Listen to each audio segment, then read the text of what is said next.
A scientist is testing a new drug to lower blood pressure on 100 people. She knows the mean blood pressure of a person not using the drug is 130, and the mean of 100 people who took the drug is 120, with a standard deviation of 40. Do you think this drug has worked in lowering blood pressure? Well, we'll have to hypothesize here. So let's go back to our data and just look at this for 1 second. So we're testing this drug out on 100 people, and we want to know if this new drug lowers blood pressure. Now we know that by not taking the drug, the normal blood pressure, the mean, is 130, and people who took the drug, their blood pressure was 120, with a standard deviation of 40. So the first thing we want to do is just write down our facts, what we actually know. So I'm just going to write down over here, okay, my n equals 100. My standard deviation equals 40. My population mean is 130. And my population sample mean is 120. Now what I want to do is I want to hypothesize. I want to say, well, does this drug actually lower blood pressure or not? So first thing I'm going to do is I'm going to create my null hypothesis. So I'll write down my null hypothesis, and usually it's written like this. And what I'm going to do is I'm going to state my null hypothesis that this drug has no effect. This drug has no effect on the patients who took it. So, drug has no effect. And I can state it like this, where my mean equals 130. And this is my null hypothesis. My alternative hypothesis is that the drug has an effect on the patients who took the drug. So drug has effect. And I'll write it like this. And this is my alternative.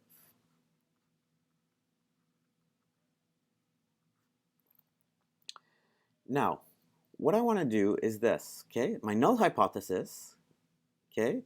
The drug has no effect, okay? I'm just basically the status quo, okay? I'm saying, look, nothing's happening, didn't do anything, okay? So the average will still be 130, the blood pressure. My alternative hypothesis is that the drug did have an effect on those patients who took it. So the blood pressure will not be, okay, and this is the symbol here, okay, equals sign with a slash through it. Let me just make that a little bit better. Okay, equal sign with a slash through it, that the drug did have some kind of effect. I don't know what, but it did have some kind of effect. The blood pressure is not the same. So first thing I want to do is I want to do it manually. I'm going to calculate my information out manually, my z-score. So my z-score over here, let me just get used to this. My z-score will be the formula x minus u over standard deviation divided by the square root of n. And this will be, let me just move this up here, or I think I can still do it here. Okay, let's try that over here.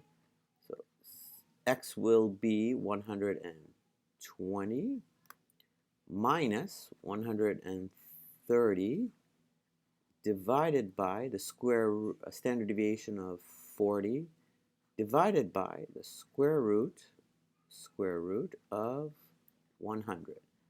And this will equal negative 10 on top. And we know square root of 100 is 10. And 40 divided by, I'll just put that down, 40 divided by 10. So that will equal negative 10 over 4. Let me just write that 4 a little bit nicer. And I'm just going to scroll down here so I have a little bit more room here. And negative 10 divided by 4 equals negative 2.5. And this will be my z. Now, if I was going to go and look up negative 2.5 on my z table, this would equal 0.0062. So that's a pretty small number there we got. Now, what I want to do is I want to find this information out, but this time what I want to do is I want to use MegaStat. So let me show you how to use MegaStat to find out the same information, my z-score and the probability, but using MegaStat. So let me just bring in my Excel here, and I'll just maximize it. And the first thing I want to do is I want to type in my information. So I'm just going to say, okay, I'm working on a new drug.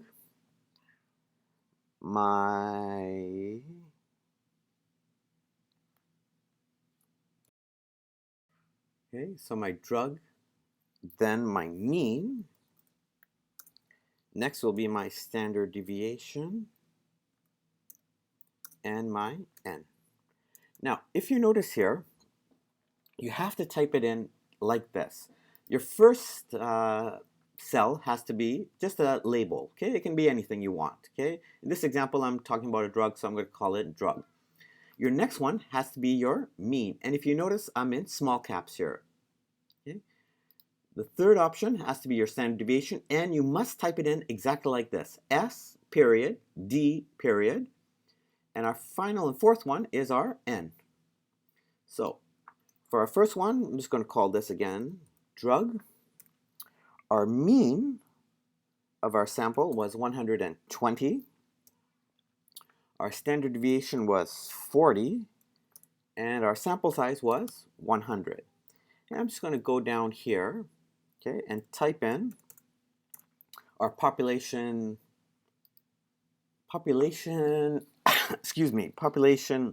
mean was 130. And what I want to do now is I want to put all this information into MegaStat and let it find out our z-score and our p-score. So watch how easy it is. Just click on, before I have to do that, before you do that, one thing you have to do, just highlight your information here, okay, column A and column B, okay. Column A has your labels in it, and column B has basically your data in it. So I'm going to highlight both, and what I'm going to do is I'm going to name these cells. Now what I mean by naming these cells is right now, if you notice, this cell is called B1, B2, B3, B4, etc. Well, I don't want this cell to be called B4. I want it to be named, okay, up here, N, okay? And this one, of course, SD, mean, and drug. So watch what I do, okay? I highlight both my labels and my data over here. Then I go to my formula ribbon, click on Create from Selection, Create from Selection. If you notice, when it clicks on Create from Selection, I get this Create Names from Selection. Create names from the values in, well, I don't want the top row, so I'm just going to turn that off. I want it from the left column. So what this will do is, it will look in column A and say, okay, these are the labels, and I want to put these labels, these names, to these cells over here in column B. So watch, I click OK, click off here, and watch. Remember, this was B2, but now it's called mean, standard deviation, N, and of course, drug is drug. Now we can go to MegaStat. So I click on Add-ins, MegaStat, Hypothesis Testing, and we're going to use this first one here, mean versus hypothesized value. When I click on mean versus hypothesis value, I get this little dialog box that comes up, and I have two options, data input or summary report. Now in this example, I don't have my data, the raw data. I only have a summary of the information, and that's fine. So I just click on summary report. Now, if you notice, when I click on Summary Report, it says Select Range with the label, mean, standard deviation, and n. It has to be in this order. So I just click here, and here's my information with the label, mean, standard deviation, and n. Next, I'm going to go with my hypothesized mean, which was 130. And my alternative, okay, what was my alternative? Well, in my first example, it was not equal to. We'll get to greater than and less than in our next example, but for now, we'll just keep it at not equal to. And I want a z-test. And I'm going to keep my confidence interval at 95%. So you got 99, 95, 90, etc. But I'm just going to keep it at 95%, and I do want to display it. I'm going to click on OK, and MegaStat has finished it. Let me just zoom in here so we can take a look. Here's our first option, is our z-score. And remember, our z-score was negative 2.5, and here it is again, negative 2.5. I'll just make that a little bit lighter. And our p-value, okay, p-value, and I'm going to just highlight this a little bit more here, is 0.124. In this example, our p-value is 0.0124. Now, think back to our p-value explanation or video. If a p-value is less than or equal to 0.01, we reject the null hypothesis, because the difference is highly significant. If our p-value is between 0.01 and less than 0.05, we reject the null hypothesis because the difference is significant. So in this example, our p-value is 0.0124. So yes, it is a little bit more than 0.01. So we would, in this example, reject our null hypothesis. And let me just move this over. Let's go back here to our information.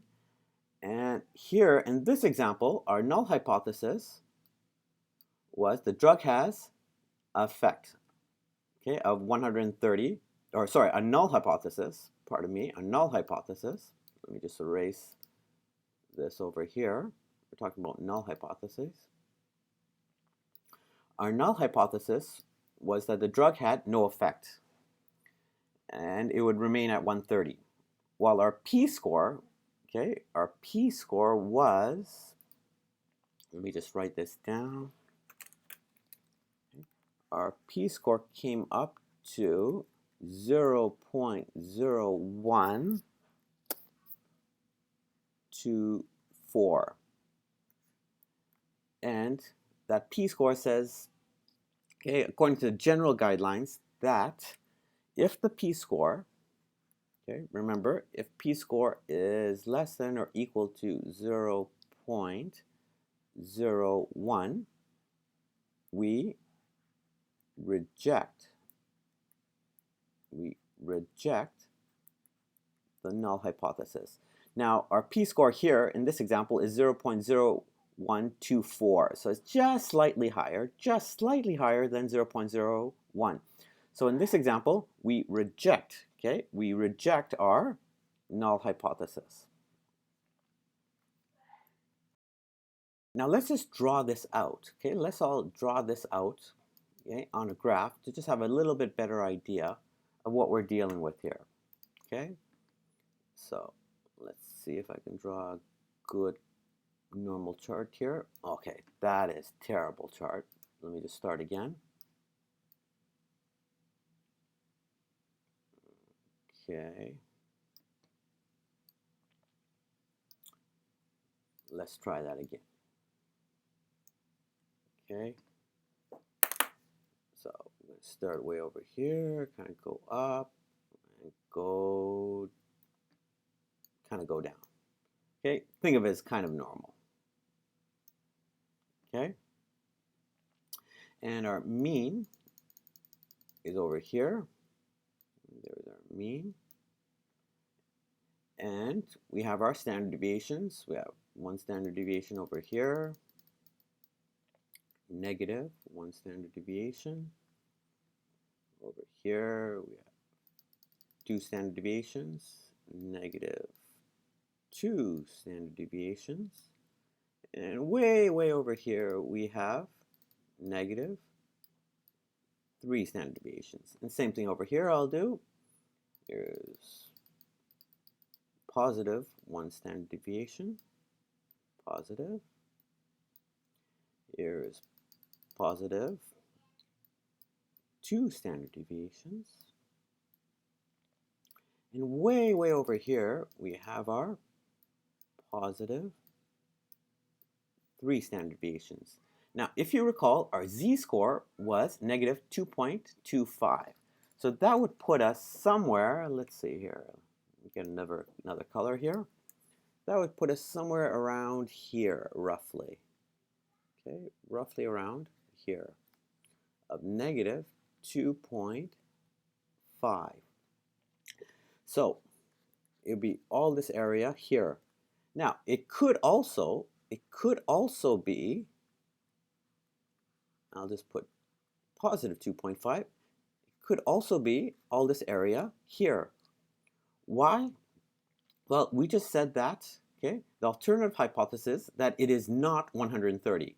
We didn't say it was above 130 or below 130. We just said it's not 130. So it could be below, or it could be 2.5 standard deviations above. We're not sure. What's called a two-tail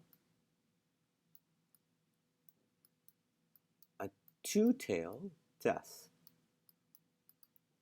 where the answer could be below or it could be above. Okay, so this is a two-tail test.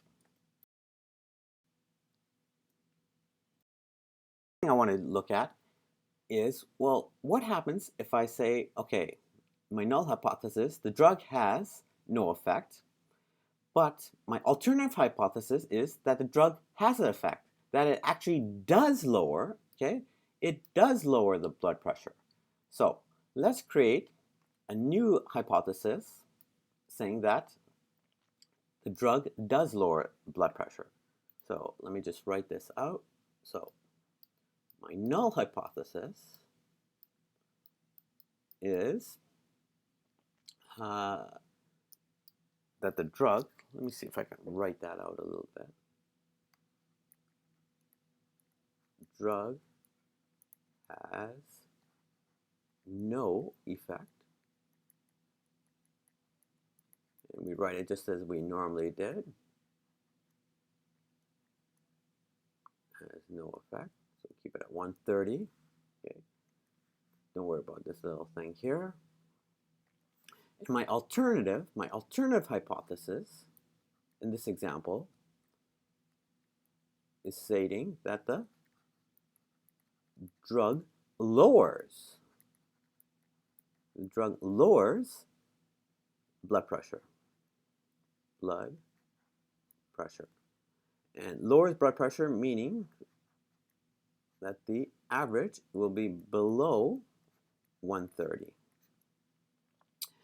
And basically what I'm trying to do is this. Let me just draw it out here.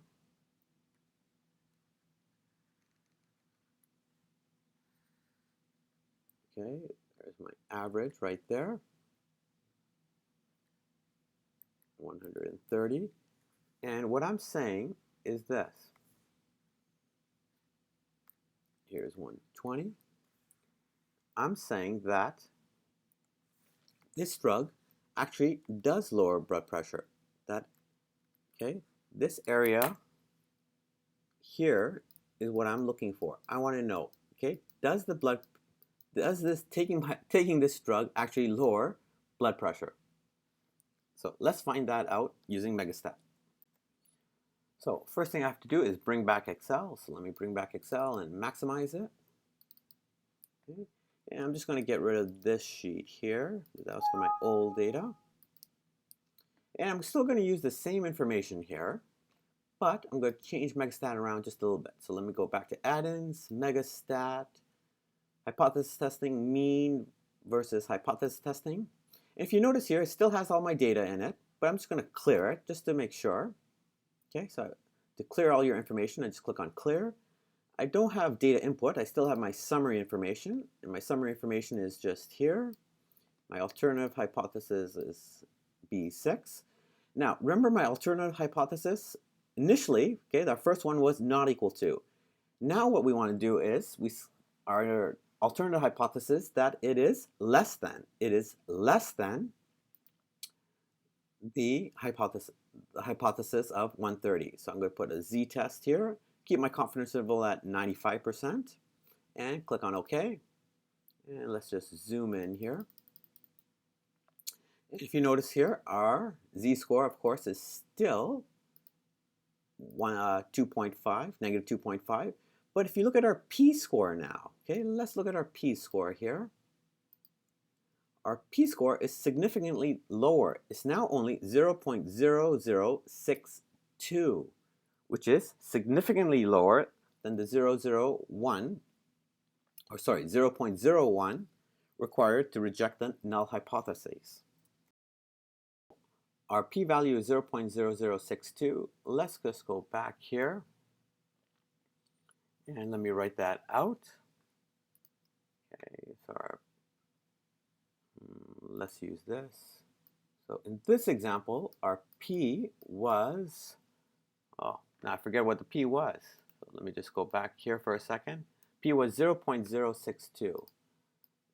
0.0062.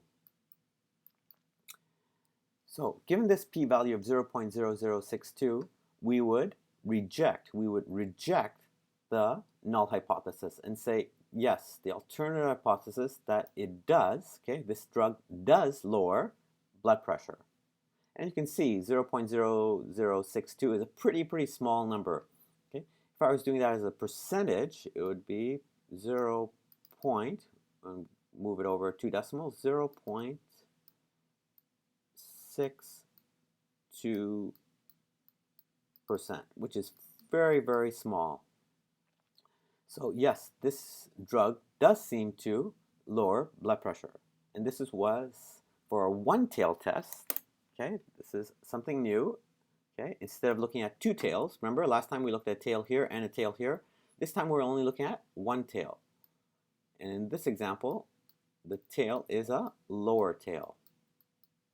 So this is a one-tail test. A one-tail test, and it's for the lower.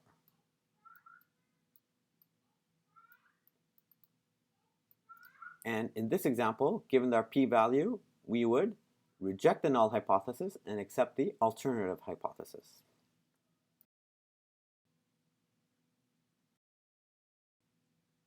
In our last hypotheses, we're going to assume that the drug, again, our null hypothesis, has no effect.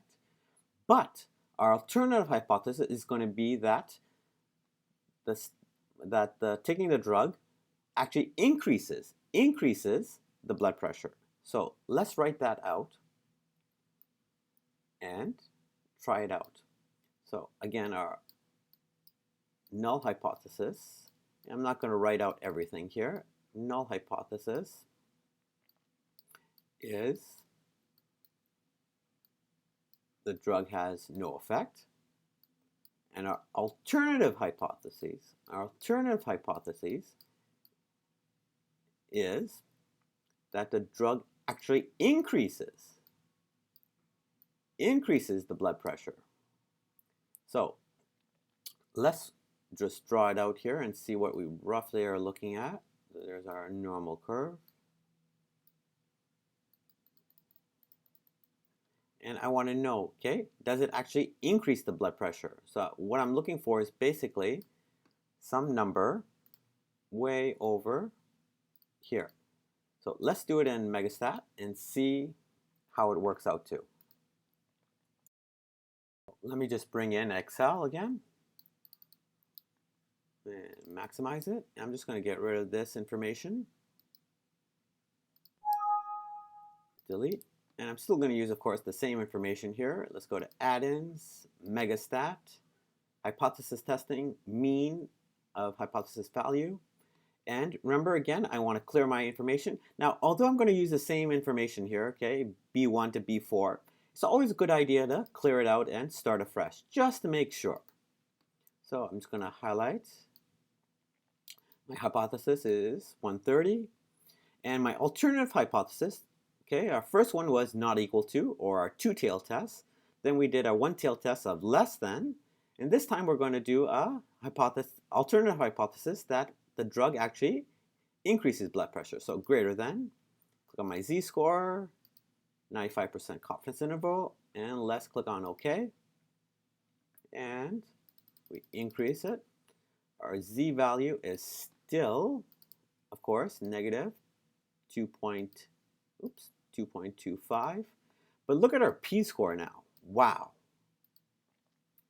Let me just highlight that one for a second. Our p-score now is 99 or 0.9938. So in this example, okay, when a p-score is that high, okay, that high, we do not reject the null hypothesis. We do not reject the null hypothesis. When the p-value is greater than 0.10, we do not reject the null hypothesis. The difference is not significant. So let me just try to remember this. 9938. Let me move Excel out of the way here. And our p-value was p equals 0.9938.